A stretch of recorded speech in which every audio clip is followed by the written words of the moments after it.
क्योंकि ये संसार बना ही गुण दोष के द्वारा है।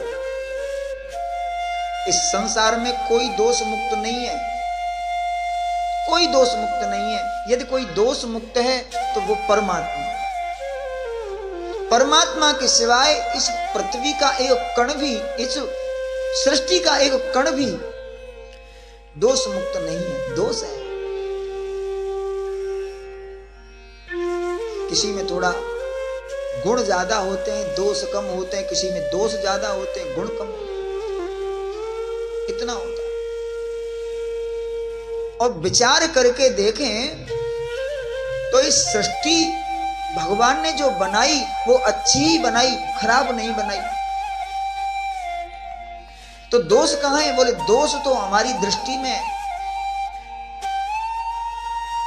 अच्छा, हमने किसी से हमारा झगड़ा हुआ और हमारी दृष्टि ने उसको बुरा साबित कर दिया, बोले ये तो बहुत बुरा आदमी है। पूरे मोहल्ला ने एक आदमी को बुरा साबित कर दिया, बोले इससे ये तो बुरा आदमी है। लेकिन जिस आदमी को 10 लोग बुरा कहते हैं, उनमें से 4 लोग ऐसे भी होते हैं कि वो कहते हैं ये अच्छा आदमी है। ऐसा होता है कि नहीं? कुछ लोग तो उसके साथ होते हैं। तो जो बुरा आदमी है उसको सब बुरा कह रहे हैं, उसको 2-4 लोग अच्छा भी कह रहे हैं, तो उसमें अच्छा ही है। हम क्या करते हैं कि जिससे थोड़ा हमारी टसक हो जाए, मनमुटाव हो जाए, तो हम उसकी बुराई देखते हैं, अच्छाई पर नजर नहीं जाती हमारी। और जिसको हम अपना मानते हैं, प्रेम, जिससे थोड़ा बहुत प्रेम करते हैं, उसकी हम बुराई की तरफ नहीं देखते, उसकी अच्छाई को देखते हैं। इसलिए हमें हमारी दृष्टि के माध्यम से ये संसार के लोग कुछ बुरे दिखाई देते हैं, कुछ अच्छे दिखाई देते हैं। भगवान की सृष्टि में कोई बुरा नहीं, कोई वस्तु बुरी नहीं है। और विचार करके देखो, कई बार लोग विचार करते हैं भगवान ने कुछ ऐसी चीज बनाई है, जैसे नाखून काटने पड़ते हैं, बढ़ते हैं, बाल जो रोज शेविंग करने वाले होते हैं वो बड़े परेशान हैं, ये क्यों बनाए? जब विचार करो कि जो बालों से परेशान होते हैं लोग, वो विचार करें कि यदि सर पे बाल होते ही नहीं तो फिर क्या होता? क्योंकि बाल ही श्रृंगार है। इस जीव को भगवान ने परम सुंदर बनाया। इस मनुष्य से सुंदर कोई दूसरा जीव है क्या संसार में? ये परम सुंदर है, इसलिए उसने सुंदरता की वस्तु दी। अब कोई न नहाए, सर साफ न करे, कंघी न करे, तो फिर जिन बालों से श्रृंगार होता है, जो बाल श्रृंगार हैं, सफाई से न रहने वाले के वही बाल जंजाल हो जाते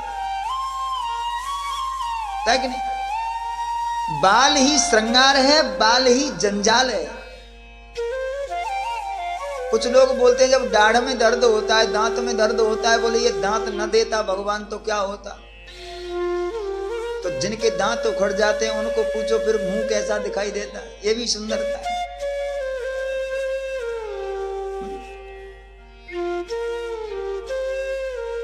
कुछ लोगों ने विचार किया, आज के वैज्ञानिक लोग, मैं वो वैज्ञानिकों की बात नहीं कर रहा हूं जो अपना रिसर्च करते हैं, कुछ ऐसे वैज्ञानिक पैदा हैं हमारे भारत में जो वास्तव में अंगूठा छाप है।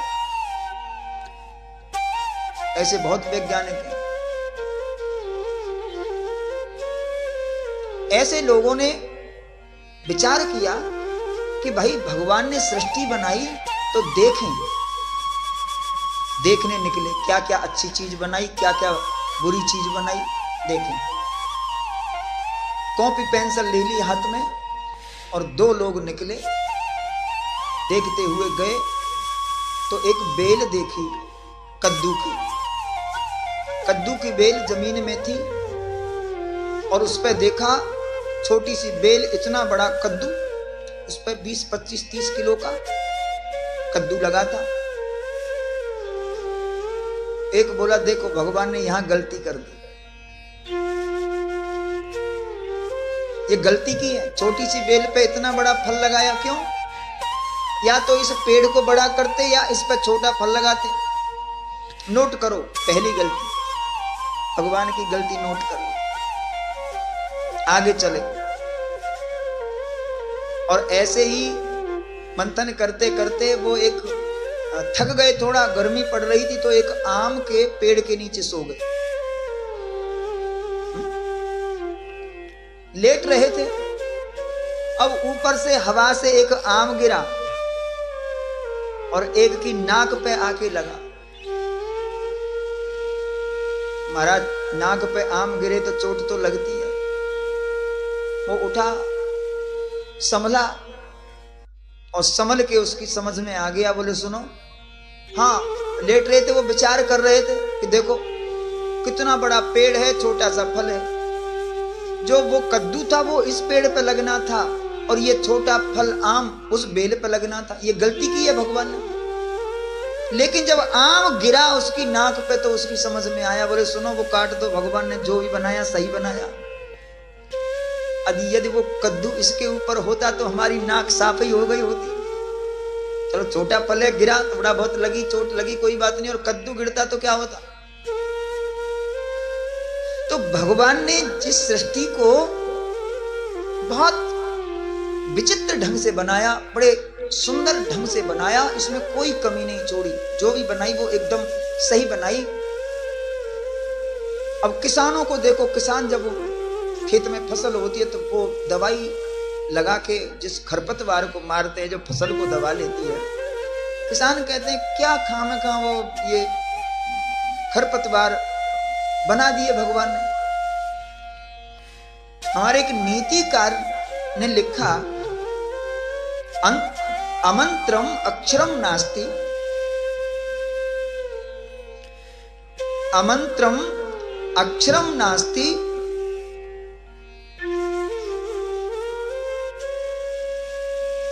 मूलम नास्ति अनौषधः।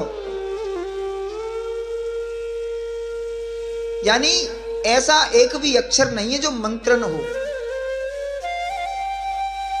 कोई भी अक्षर ले लो, एक भी अक्षर ऐसा नहीं है जो मंत्र न हो। प्रत्येक अक्षर मंत्र है, परंतु उस अक्षर से मंत्र निकालने वाला कोई दृष्टा चाहिए, कोई आचार्य चाहिए, कोई विद्वान चाहिए। जैसे हीरा को जौहरी खोजता है, पहचान करता है, वैसे उस अक्षर में छुपे हुए मंत्र को खोजने वाला कोई चाहिए, कोई आचार्य, समर्थ आचार्य चाहिए, गुरु चाहिए। ऐसे ही मूलम नास्ति अनौषधः, यानी इस पृथ्वी पर जितने भी छोटे से छोटा, बड़े से बड़ा जो पौधा है, उन सभी पौधों में कोई न कोई औषधि छुपी है। औषधि, ये सब औषधि हैं। जिसे हम उखाड़ के जमीन से फेंक देते हैं और खरपतवार समझ के फेंक देते हैं, वो भी औषधि है। परंतु उस वृक्ष, उस पौधा से, उस पेड़ से क्या औषधि बन सकती है, इसे कोई वैद्य जान सकता है जिसने आयुर्वेद की पढ़ाई की है। तो अमंत्रम अक्षरम नास्ति, मूलम नास्ति अनौषधः, अयोग्य पुरुषम नास्ति। इस संसार में एक भी प्राणी ऐसा नहीं है जो अयोग्य हो, जो बेकार हो, जो किसी काम का न हो। भगवान ने जिसको यहां जन्म दिया है उसको किसी न किसी काम के लिए भेजा है। अब लोग कहते हैं, बोले ये कुछ काम नहीं करता है। बोले फिर क्या, कहां, क्या फिर कैसे करता है, क्या करता है बिना काम के? बोले कुछ नहीं, सोता है। तो सोना भी तो एक काम ही है। प्रत्येक व्यक्ति के अंदर कोई न कोई विशेषता छुपी होती है, कोई न कोई योग्यता होती है, परंतु उस व्यक्ति की, बेकार व्यक्ति की योग्यता को खोजने वाला योजक तत्र दुर्लभ। औषधि से, वनस्पति से औषधि की पहचान करने वाला, अक्षर से मंत्र की पहचान करने वाला और एक अयोग्य व्यक्ति को की योग्यता को निखारने वाला कोई योजक तत्र दुर्लभ, निकालने वाला कोई योजक ही दुर्लभ है। ऐसा कोई मिल जाए, ऐसे व्यक्ति की जरूरत है, बाकी तो सब काम आने वाले हैं।